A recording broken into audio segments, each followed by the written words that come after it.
అందరికీ నమస్కారం. ఏపీ టుడేకి స్వాగతం.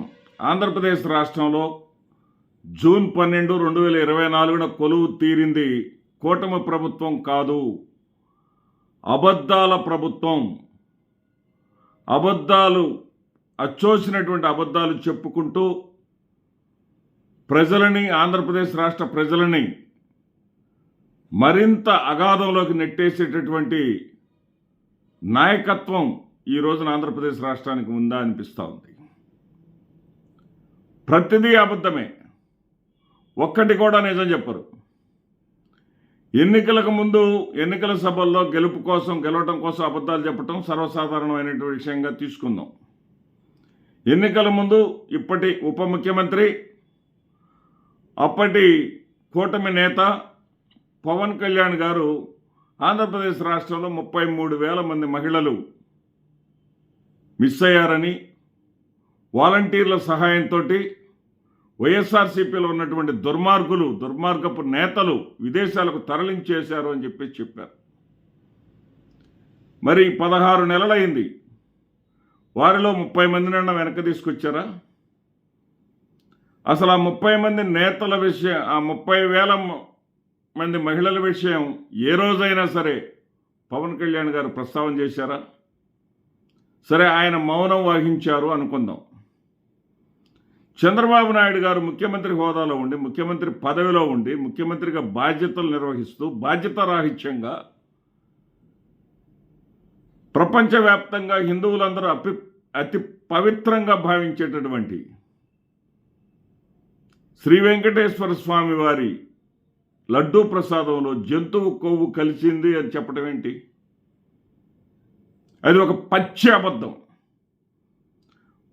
ఎంత ఘోరమైనటువంటి అబద్ధం అంటే అది భక్తుల మనోభావాలను దెబ్బతీసేటటువంటి అబద్ధం, మతాల మధ్య చిచ్చు పెట్టాలని చూసినటువంటి అబద్ధం.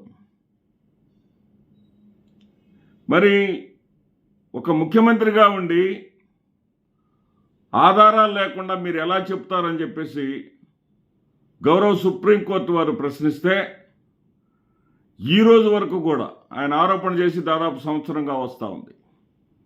ఈ రోజు వరకు కూడా లేదు నేను అన్నమాట తప్పు కాదు, నేను అన్నమాట నిజమని రుజువు చేయలేనటువంటి పరిస్థితి. రుజువు ఎందుకు చేయలేరు అంటే అది పచ్చి అబద్ధం కాబట్టి రుజువు చేయడానికి ఆస్కారం లేదు. ఇదంతా ఇప్పుడు ఎందుకు చెప్తున్నానంటే, తాజాగా నిన్న ఈ కల్తీ మద్యం వెలుగులోకి వచ్చిన తర్వాత అటు రాయలసీమలోనూ ఇటు విజయవాడలోనూ 2 కల్తీ మద్య తయారీ కేంద్రాలకి ఓనర్లు ఒకరే కావటం, వాళ్ళు తెలుగుదేశం పార్టీ నాయకులు కావటం, దీంతో వాళ్ళు తెలుగుదేశం పార్టీ అధికారంలోకి వచ్చింది కాబట్టి వాళ్ళని పట్టుకున్నాం, తెలుగుదేశం పార్టీది కాదు ఇది, వైఎస్ఆర్సీపీ అధికారంలో ఉన్నప్పటి నుంచి జరుగుతూ ఉంది ఈ కల్తీ మద్యం తయారీ అని అన్నారు. మరి వైఎస్ఆర్సీపీ హయాంలో నుంచి జరుగుతూ ఉంటే మీరు అధికారంలోకి వచ్చినటువంటి 17 నెలలు 16 నెలలు సమయం పడుతుందా పట్టుకోవడానికి? వైఎస్ఆర్సీపీ హయాంలోనే పని జరిగి ఉంటే మీ కంట్రోల్లో ఉన్నటువంటి ఎక్సైజ్ అధికారులు హడావుడిగా ప్రెస్ మీట్ పెట్టేసి 1 నెల నుంచే ఇక్కడ జరుగుతుందని ఎందుకు చెప్పారు? అంతలోనే 4 గరుచుకొని సర్దుబాటు చర్యలు, పరువు కాపాడుకునేటటువంటి చర్యలు మీరు చేస్తూ ఏం చెప్పారు? మీరు పవన్ కళ్యాణ్ ఇప్పుడు మౌనంగా ఉన్నారు. ఆయన చెప్పిన వరకు చాలే, అబద్ధాలు ఇంకా చెప్తే మరీ చండాలంగా ఉంటుందని అధికారం వచ్చిన తర్వాత అయినా అబద్ధాలకు దూరంగా ఉండాలనుకున్నాడేమో, కొంచెం అబద్ధం ఆడటానికి భయపడుతున్నాడు ఆయన. మీరేమన్నారు చంద్రబాబు నాయుడు గారు నిన్న? మీ కరపత్రం లాంటి ఆంధ్రజ్యోతి రాసింది 30,000 మంది మహిళలు 30,000 మంది మద్యం దాగి వైఎస్ఆర్సీపీ ప్రభుత్వ హయాంలో 2019 నుంచి 2024 వరకు 30,000 మంది మద్యం తాగి చనిపోయారు అని చెప్పేసి చెప్పారు. అది అధికారుల సమావేశంలో 30,000 మంది చనిపోవటం అంటే అదేం సాధారణమైనటువంటి విషయం కాదే. ఒక ప్రపంచ విపత్తు లాంటి విషయం అది. ఒక పెద్ద యుద్ధం జరిగితేనే అంత వేల మంది చనిపోతారు. యుద్ధం కన్నా ప్రమాదకరమైనటువంటి సంకేతం అది. 30,000 మంది చనిపోయినటువంటి విషయం కల్తీ సారాయిలో, కల్తీ మద్యం అమ్మకంలో నీ తెలుగుదేశం పార్టీ నాయకులు పట్టుబడిన తర్వాతే మీకు తెలిసిందా చంద్రబాబు నాయుడు గారు? మీకు ఇప్పటిదాకా తెలియలేదా? మీది అద్భుతమైన టెక్నాలజీ అని చెప్తారు కదా, క్వాంటమ్ వ్యాలీని కూడా అమరావతికి తీసుకొచ్చేస్తున్నామని చెప్పారు కదా. ఇంత టెక్నాలజీ ఉన్నటువంటి మీకు 30,000 మంది 2019 నుంచి 24 కాలంలో చనిపోయారు మద్యం తాగి అనే మాటని వాడారే. ఆ నిజం చెప్పడానికి మీకు 16 నెలల సమయం ఎందుకు పట్టింది? అది అబద్ధం కాబట్టి. మీ తెలుగుదేశం పార్టీ కల్తీ మద్యాన్ని అమ్ముతా ఉంది కాబట్టి, కల్తీ మద్యం తాగి రాష్ట్రంలో అక్కడక్కడ మనుషులు చనిపోతున్నారు కాబట్టి, ఈ చనిపోతున్నటువంటి వార్తలు ప్రజలందరికీ తెలిసిపోతున్నాయి కాబట్టి, మీరు ఒక కామెడీ పీస్ లాగా లేదు నిన్న అన్నది మీ ఆంధ్రజ్యోతిలోనే రాశారు. ఏమని రాశారంటే, ఇకపై కల్తీ మద్యం కేసు ఎక్కడైనా సరే బయటపడితే అది వాళ్ళకి ఆఖరి రోజు కావాలి అన్నారు. బెల్ట్ షాపు పెడితే బెల్ట్ తీస్తామన్నారే, ఏం బెల్ట్ తీశారు?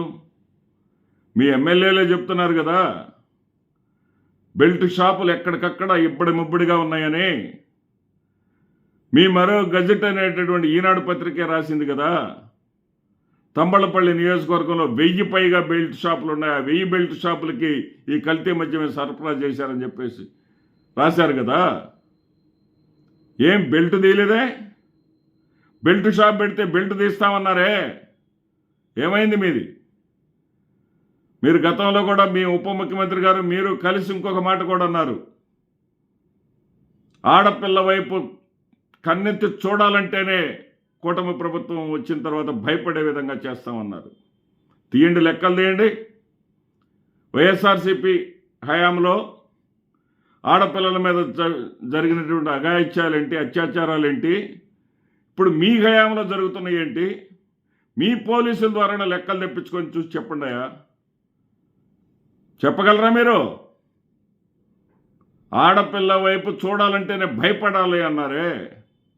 ముక్కు పచ్చలారి ఆడపిల్లల్ని, స్కూళ్ళకి వెళ్ళేటటువంటి ఆడపిల్లలకి కడుపులు చేస్తుంటే దిక్కు లేదు.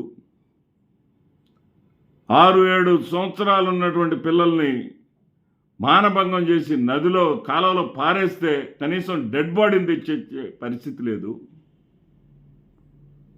ఎన్నాళ్ళు చెప్తారు ఈ అబద్ధాలు? ఎంతకాలం చెప్తారు ఈ పచ్చి అబద్ధాలని? అబద్ధాలతోటి రాష్ట్రాన్ని ఇతర దేశంలో ఇతర ప్రాంతాల వాళ్ళు అసహించుకునే విధంగా చేయదలుచుకున్నారా మీరు? ఎంతకాలం ఈ అబద్ధాల మీద ఆధారపడి మీ రాజకీయ జీవితాన్ని కొనసాగిస్తారు? అబద్ధాలతోటే రాజకీయ జీవితాన్ని కొనసాగించాలి అనుకుంటే ఆంధ్రప్రదేశ్ రాష్ట్రానికి మీరు అరిష్టం కాదా? మిమ్మల్ని మించినటువంటి అరిష్టం ఆంధ్రప్రదేశ్ రాష్ట్రానికి ఏముందని చెప్పేసి మరి ప్రజలందరూ బాధపడుతున్నటువంటి విషయం లేదా? ఎన్నాళ్ళు చెప్తారు ఈ అబద్ధపు మాటలు? ప్రకాశం బ్యారేజ్ని బోటు పెట్టి కూల్చేయటానికి కుట్ర పన్నారంటారే. ఒక్కదానికన్నా సరే సత్యం ఉండదే మీ మాటకి? ఒక్కటన్నా నిజం చెప్పరే?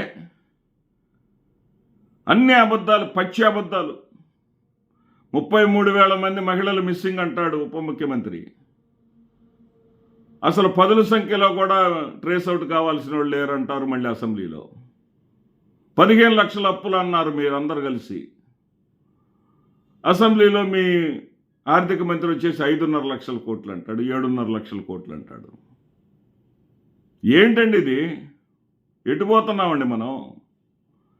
అప్పుడు మాట్లాడినటువంటి పురంధేశ్వరి గారు ఆ రోజున ఈయనన్న 30,000 అన్నారు, లక్షల్లో చనిపోయారన్నారు పురంధేశ్వరి గారు. మరి ఈ రోజున 30,000 మంది చనిపోయింది నిజమైతే దాని గురించి మాట్లాడరే?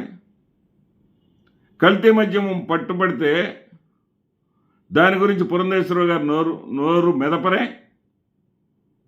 దాని గురించి మాట్లాడరే? మీరు చెప్పారు ముందు 1,00,000 కోట్లు అన్నారు, మద్యం కుంభకోణం చేశారు వైఎస్ఆర్సీపీ ప్రభుత్వంలో, 1,00,000 కోట్లు దోచుకున్నారన్నారు. తర్వాత 1,00,000 కోట్లు పోయినాయి 50,000 కోట్లు అన్నారు, 50,000 కోట్లు పోయినాయి 30,000 కోట్లు అన్నారు, 30,000 కోట్లు పోయినాయి 3,000 కోట్లు అన్నారు. 3,000 కోట్లకి ఏదైనా ఆధారాలు ఉన్నాయి మీ దగ్గర? ఎన్నాళ్ళు ఈ అబద్ధపు బ్రతుకుతారో, ఎన్నాళ్ళు ఈ అబద్ధాలతోటి రాజకీయాల్ని కలుషితం చేస్తారు? ఒక మనిషిగా ఆలోచించండి. ఈ పదవులు వస్తాయి పోతాయి, మీరే అన్నారు అధికారం శాశ్వతం కాదు అని. కానీ ఎన్నాళ్ళు ఈ అబద్ధాలనే నమ్ముకొని అబద్ధాల మీదే మరి మీ జీవితాన్ని ఎల్లబుచ్చుతారు? ఒక్కసారి మనిషిగా ఆలోచించండి. మనిషిగా ఒక్కసారి ఆలోచించండి. మీ మీద మీకే అసహ్యం కలగకపోతే అప్పుడు అడగండి. నమస్తే.